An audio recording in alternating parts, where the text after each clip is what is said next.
Hi, I'm Ann Redelfs, and today I will be reading from Illness Can Be the Cure. This is a section where I describe how our illnesses are trying to get us past our false self and back to our true self. Now, this is very important. Most of us have these two confused, and our illnesses are trying to get us past our confusion, giving us some direction in how to get back to our true self.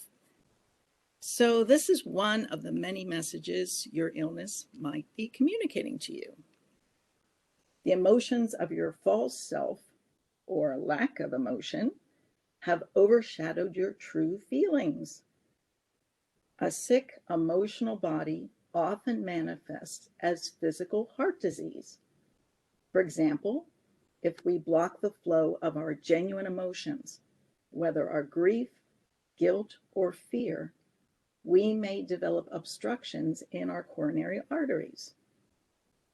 If an infarct results, that's a heart attack, the deadening of tissue, then the body is alerting us that some aspect of our emotional body is dead to us and requires resuscitation. People may choose for their physical bodies what they've chosen for their emotional ones, a bypass. Tragically, some have bypassed their emotional bodies entirely. They've elected the easy route of avoiding their emotions because they don't want to budge the blocks. Here's another communication that our illnesses might be delivering. You live in your own little world. When we're lost in the artificial reality of our false selves and those of others, we may succumb to dementia later in life. Don't we all know people with dementia? Our egos accumulate quite a toll over time, particularly when we forget what actually happened during traumatic events and pass on storylines that protect us and our loved ones from painful truth, or at least that's how we feel. And not wanting to face the, at times, grave consequences of our deception is another reason to block the truth of our lives. As we eliminate this truth, however, we are inciting our bodies to draw attention to our memory lapses, such as with the cognitive impairments accompanying Alzheimer's disease and strokes.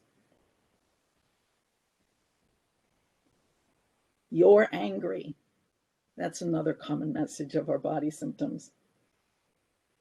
Any diagnosis that contains the suffix itis, arthritis, polymyositis, cystitis means inflammation. And inflammation, what does the word mean? Anger. So, in my experience, inflammation of the physical body represents pent-up fury in the psychological body. The exact site in the physical body is again significant in regard to the psychological body. The joint, as in arthritis, where two separate parts meet, is the location of the inflammation, right? It signifies an enraging relationship problem. Muscles are the place of inflammation in polymyositis. There's probably some anger concerning movement, since we use our muscles in movement, or lack of movement. Perhaps our actions are not aligned with our true nature, and we unconsciously resent this.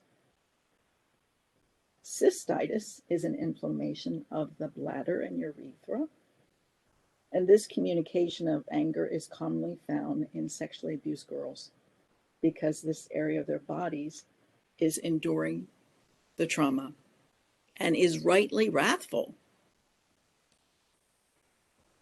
Another message of our bodies is, you're lying. Most of us assume that what we feel is an honest expression of ourselves. And this may not be accurate. We often feel what we've been programmed or conditioned to feel, what others demanded or encouraged us to feel, rather than our authentic human feelings. The same applies to our thoughts. We assume what's running around in our heads is unique to our minds, when these thoughts are typically programmed and conditioned into us from others, such as through the media or popular music industry. Automatically passing on to others what has been passed to us, rather than what we truly feel and think, is like offering junk food. The more of this junk food we consume and pass on, the more likely we are to be sick. Feeling or believing that we can improve our health is a display of this environmental programming and conditioning. A specific soul communication is never a permanent condition unless we're electing to ignore it.